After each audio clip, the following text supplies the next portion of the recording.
Bilan de l'équipe Marchand, vous me dites ça passe ou ça casse. Tramway, travaux du tramway, ça passe ou ça casse? Les choses avancent comme il l'avait dit, mais on verra par la suite. Vous savez que la décision finale se fera en 2027, alors en fonction de ce que la CDPQ Infra va arriver, est-ce qu'on va être capable de respecter le 7.6? J'en doute, mais on verra. Alors, mais c'est sûr que pour le projet, pour moi, ça cassera toujours. Itinérance. Oui. Ce que la ville fait. Ça Non, passe ou ça casse? Ça casse. Ça casse à ce niveau-là. Je veux dire, ça fait quand même 2 mandats là, que Bruno Marchand dit que c'est une priorité pour lui. On veut faire quelque chose. Je dis pas que l'intention n'est pas là, mais on met rien en place. Abordabilité, disponibilité de logement. Le logement, écoutez, durant la campagne électorale, là, le maire nous avait dit qu'il voulait construire d'ici 2029 5000 maisons. Actuellement, là, la SCHL nous dit qu'on est loin du compte. Je vous dirais, je suis méfié de mes raisins par rapport à ce dossier-là. Travaux d'infrastructure pour la ville. Au dernier rapport, on est 5,7 milliards en retard sur les infrastructures de la ville. Alors, on espère qu'il va y avoir un rattrapage. Le rôle de l'opposition, c'est de critiquer. Des fois, ça finit par donner l'impression qu'on trouve que tout va mal.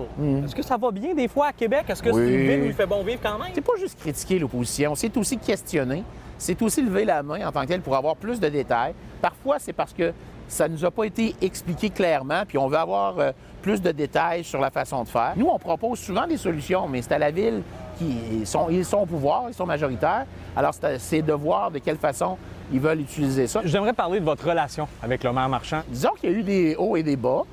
Moi, je suis pas là pour me chicaner, mais je suis pas là non plus pour dire faire la promotion de Bruno Marchand. Y a-t-il des choses qui ont changé dans votre perception de l'appareil politique? Au niveau de la collaboration de l'appareil municipal, je ne pensais pas qu'il y avait autant de proximité avec le pouvoir. Je pensais que c'était plus neutre. Donc, vous trouvez qu'essentiellement, chez les fonctionnaires, il y a du biais, là. Contre vous, pour Marchand, les deux? Non, c'est pas contre. Je ne dis pas contre, mais je pense que le parti au pouvoir, c'est comme ça que je vais le dire, ils ont peut-être plus de facilité. Et de façon générale, on a quand même un bon service de la part des fonctionnaires.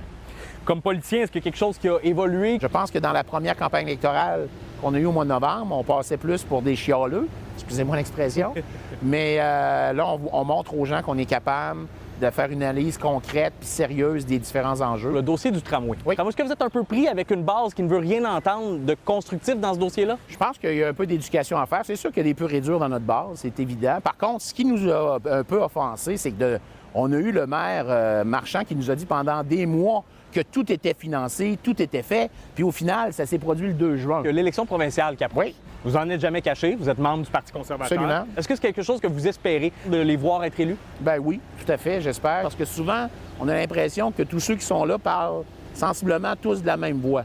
Alors là, on parle avec des gens qui ont une autre vision des choses. Merci, M. Lachance. Un grand plaisir.